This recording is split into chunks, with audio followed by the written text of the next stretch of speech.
Okay, so welcome to Online with the CMC, Punctuate the Positive or Eliminate the Negative. And Sherry Schuler-Faust is going to tell us all about the new punctuation. So go ahead, Sherry. Hi, this is Sherry Schuler-Faust, and as Pam said, I'm going to be talking about punctuation in your bibliographic record. And just kind of a warning, I'm at a different computer and my mouse is kind of funky, so hopefully I don't have to fight it too much. So this is the agenda. We're going to talk about definitions. We're going to talk about the PCC policy, the OCLC policy, and we will look at bibliographic record. So ISBD. ISBD is the International Standard Bibliographic Description, and its punctuation for cataloging means all the punctuation as described in mark coding. Final punctuation is at the end of a field, and the field is determined by mark coding. So for example, in the 300 field, that would not end in punctuation. Oh, something just happened to my computer and took away my notes. Hold on one second. There we go. Don't know what that was. So I was saying that the 300 field ends in no punctuation unless it has a right parentheses at the end, or I'm sorry, the right parentheses is punctuation, and if you have a right punctuation, that would remain. And if you have some abbreviation, it would remain. However, CM and MM are not considered abbreviations, so you would not have a final period after the end of that, unless, of course, you have a 490 in your record, in which case you will have a final punctuation. Medial punctuation usually occurs at the end of a subfield, indicating when the next subfield appears. And minimum punctuation means just that. There may be some punctuation or there may not. So the PCC policy is when providing records, including ISBD punctuation, the description, which is found in the fixed field element, will be coded with an I, indicating the use of ISBD punctuation. Omitting the final punctuation, the description will be coded with an I, indicating the use of ISBD punctuation for the majority of the record. Omitting final and medial punctuation, you would code the description as C, which is stating that the ISBD punctuation has been omitted. The program for cooperative cataloging, or the PCC, which I will basically say, is an international cooperative effort aimed at expanding the access to library collections by providing useful, timely, and cost-effective cataloging. That means the mutually accepted standard of libraries around the world. The rationale for removing the ISBD punctuation is that since ISBD punctuation was designed for the card catalog format, it's now unnecessary. It's now an unnecessary burden within MARC. Removing punctuation helps prepare the catalogs for linked data. It is compatible with BibFrame.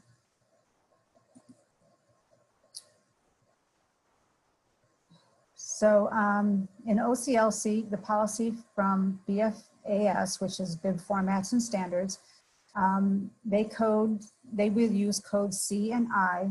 Both specify the use of ISBD punctuation as the basis for the descriptive cataloging. Code C indicating the omission of punctuation, and code I indicating the inclusion of punctuation.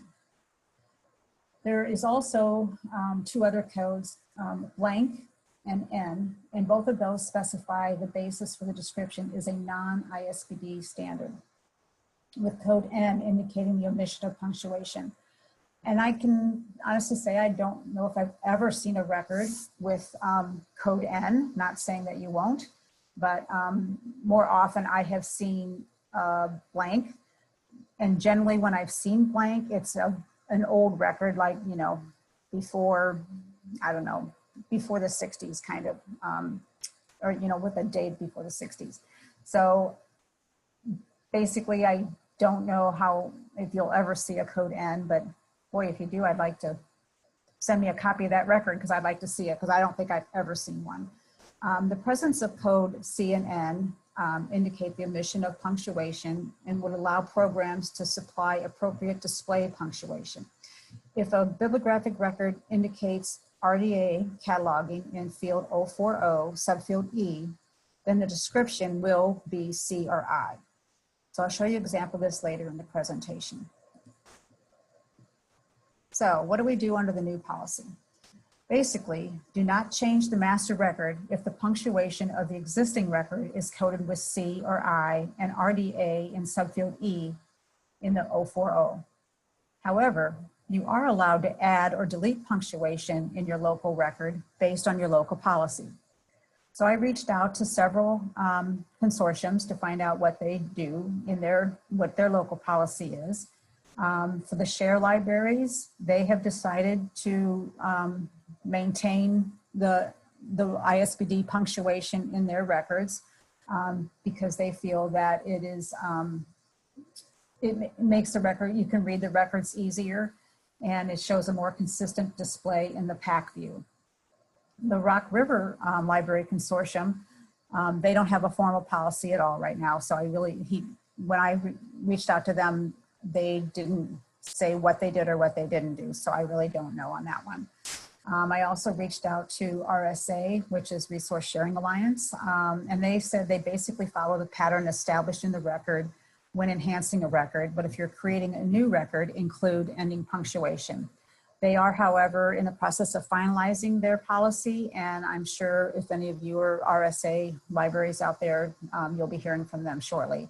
I also reached out to Prairie Cat and to Swan, and I did not hear back from them, so I don't know what their policy is.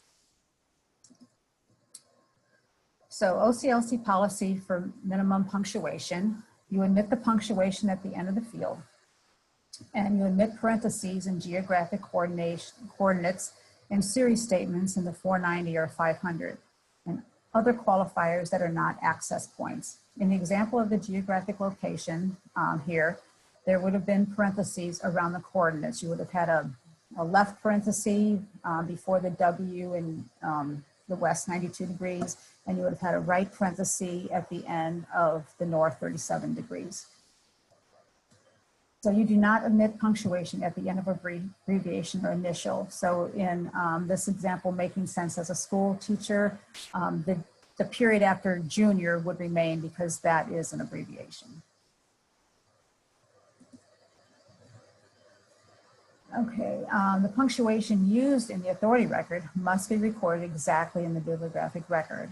As stated earlier, the description for record with minimal punctuation will be coded C or I.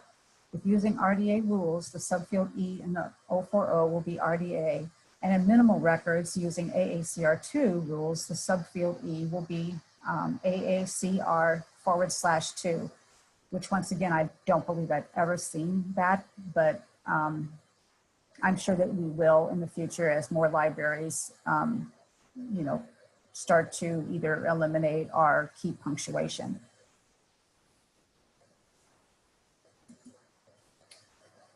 Okay, admitting final punctuation.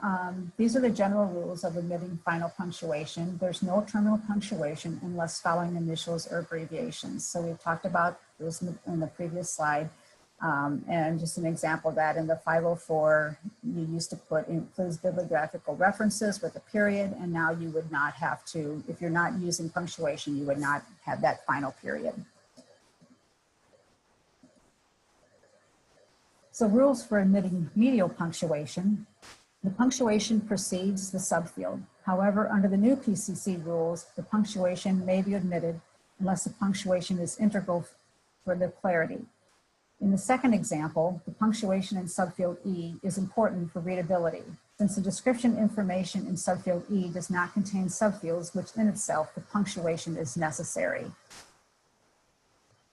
So you can see on that second example that we do maintain the colon and the semicolon because there's no subfields in there to distinguish it anyway.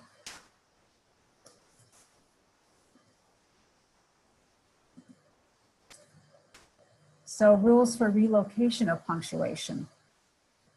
Relocating the punctuation is an option when using PCC guidelines for punctuation. Punctuation had always preceded the subfield. Now the punctuation can come after the subfield. When transcribing the title from the title page, maintain the punctuation displayed on the title page. So in this first example, you see that you keep the commas after the, don't speak Spanish very well, so I don't know what, so that you would still keep the punctuation after papa, por favor, and Bahama la luna, because that's integral to, it's what is on the title page. However, in that example, you see that instead of the equal sign being before subfield B, it is now after subfield B. Likewise, in the second example, Oklahoma, Carousel, and South Pacific, you're going to keep that apostrophe, exclamation point, sorry. With Oklahoma, that's how it is on the title page, and it's necessary to keep the semicolons to separate the three titles that are in on this record. So rules for retaining integral punctuation. The punctuation that establishes parallel titles or distinguishes statement of responsibility will remain in the record. On the first example for the ballets, in the subfield D, you do retain that the colon, the commas, and the equal sign because that keeps it clarified, since there's no subfields that you see that separate these two items, or these many items. And on the second example, keeping Patty Michaels and Illustrated by Nate Myers separate, because otherwise it would be one long string. You still need to keep those two things separately. So as discussed earlier, you're going to retain the punctuation in some subfields that contain space, semicolon, space, marks of omission, question marks, etc., and retain the period after hour, minutes, seconds, inches, because they are approved abbreviations. Basically, you're going to retain the punctuation that is integral to the data, no matter where it appears.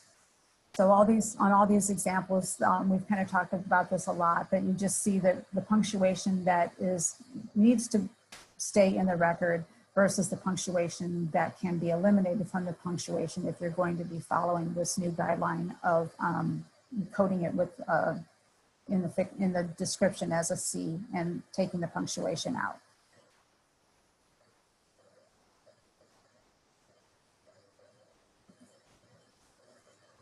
So rules for retaining punctuation and access points. Punctuation will be retained in access points with relation to separating dates, places, etc., and will be recorded as it appears in the authority record. The punctuation for the relationship designator and the final punctuation will not be retained. So basically, what's in the authority record is what you're going to put in your record. That is not going to change.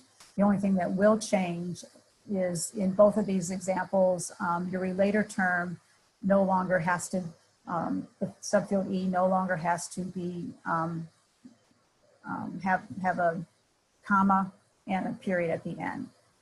Such as on the conference one, the relator term is still, it's in a subfield J on a conference instead of in a subfield E, but the rule is the same. You would not include the comma and the period.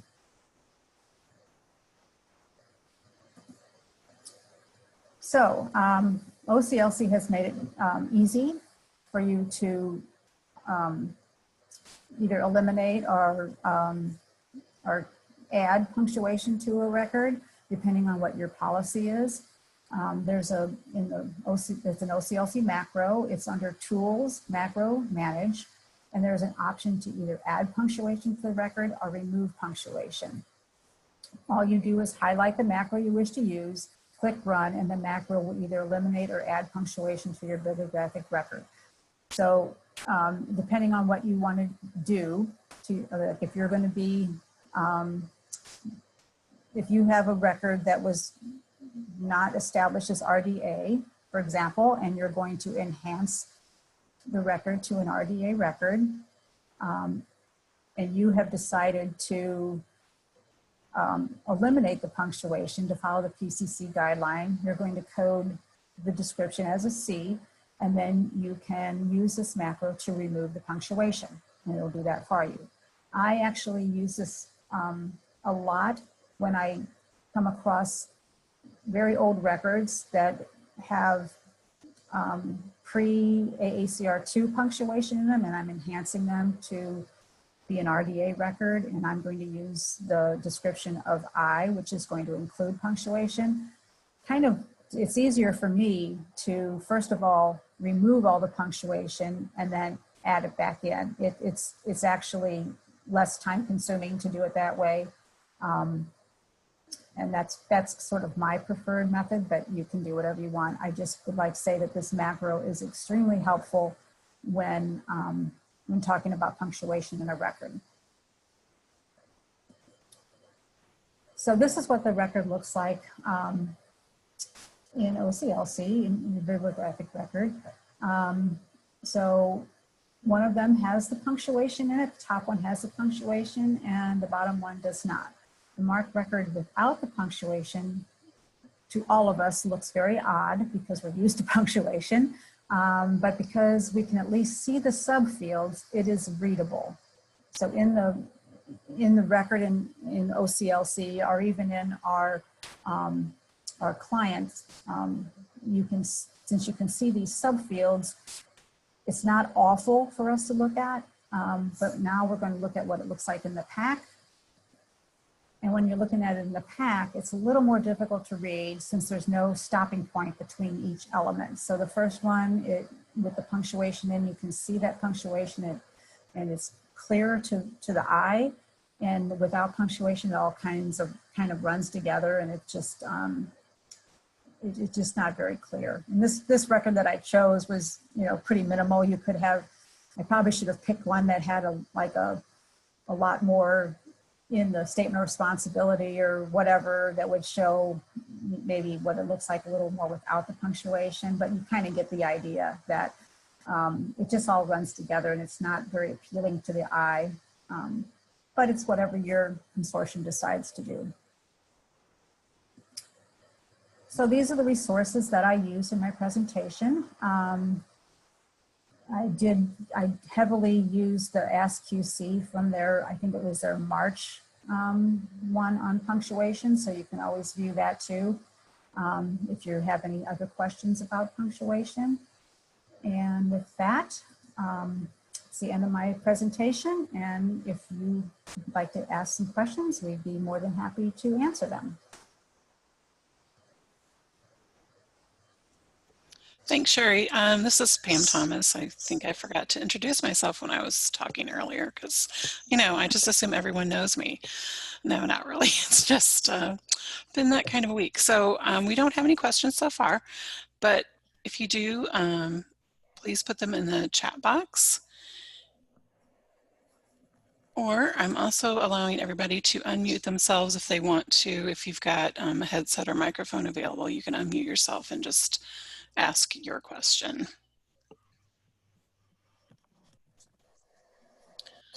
Nancy wants to know, is there a way to search for the records with minimal punctuation in OCLC? I don't see a way to limit on the description field.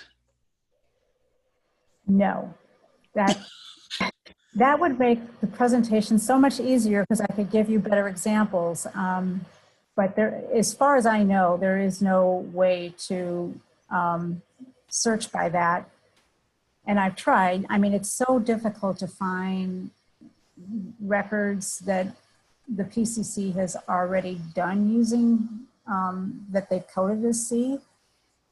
That would be something that we should maybe see if ask.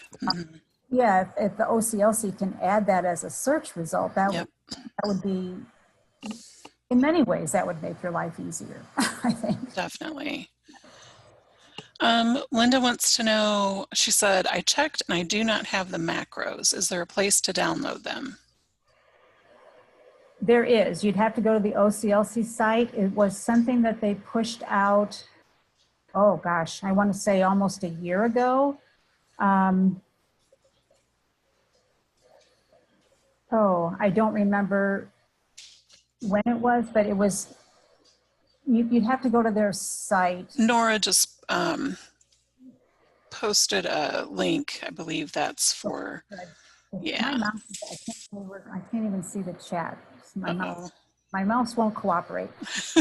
That's not a good thing. Good because, and you know, I kind of believe that was the addition that caused, it could have just been our office, but we had a difficult time adding that list of macros to it. I know that we had to get our IT people involved, and it was kind of we had to do like a rigmarole thing. But I don't know, that could have just been our office, because I don't think there was any complaints from other OCLC libraries. But okay. So just a heads up. Just a heads up, yeah. Okay. Oh, and Nancy said thank you, by the way. Erika said more a comment than a question, but I'm concerned that punctuation is being omitted before our OPACs are able to supply it.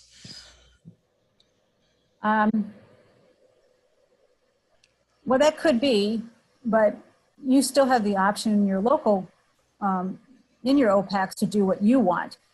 That's why SHARE has decided, or IHLS, sorry, has decided to keep the punctuation. So before we export a record into our system, if the record did not have punctuation, we add it in our system.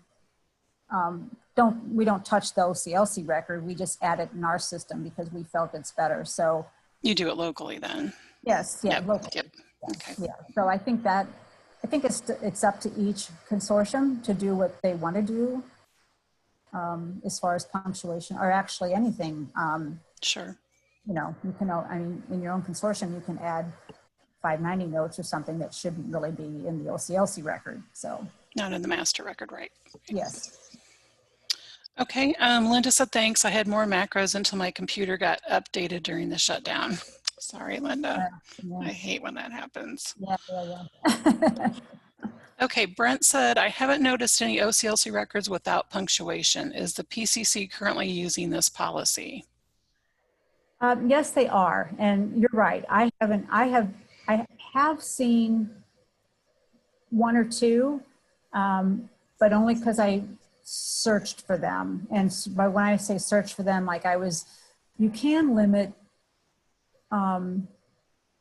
your search to just search for PCC records. And I kind of like, when I was looking for them at one other time, it wasn't for this presentation, but I did look for them. And if you limit to PCC, I think you can limit. Anyway, I did find some, but rare. I mean, very rare. But I think they're doing it more now. But a lot of the PCC libraries are more academic libraries. Right. So if you're a public library, you're probably not going to see that many with your new bestseller or whatever, because they're not the ones putting the records in necessarily. True. Okay, Erika says that she's planning to check with our ILS vendor to see what their plan is for punctuation. Yes, that makes sense about the share policy and something to think about. Thank you. Yeah, and that's another thing. I mean, as a consortium, you can, or even, a standalone library, whatever, you can decide you want to do something, but you're also kind of restricted by what your ILS vendor will or won't do for you. So that was a good point there. Rhonda says she doesn't see a whole lot of them in her day-to-day work, talking about those PCC minimal punctuation records. Brent asks, is LC following this policy? That I don't know either. I don't know. We can look into that though. When I've seen DLC records, I mean, I haven't seen any that are following it, but like I said, I'm not sure that I'm finding the records that they're doing that on. Right. Oh, and just a reminder, Sherry will upload her presentation with the notes to L2 later today. So if you want to have access to the slides and notes, then you can. Nancy says record sets for testing limited ISB punctuation, and she gave us a link to that. Thanks, Nancy. Okay, are there any other questions relating to today's topic? If there aren't, then you can just ask us some general cataloging related questions, or we will answer all cataloging related questions, or tell you we don't know, but we can get back with you.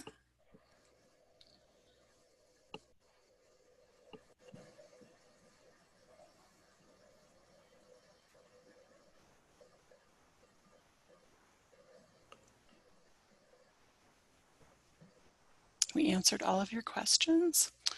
Again, just a reminder, our next one is our typical third Thursday on November 19th from 10 to 11.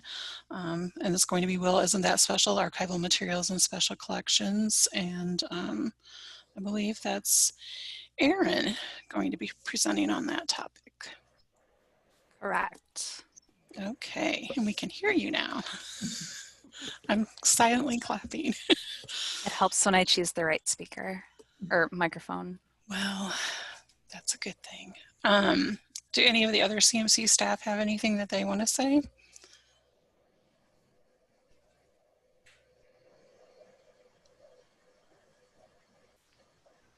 No. Well, if there aren't any other questions, then thank you for attending.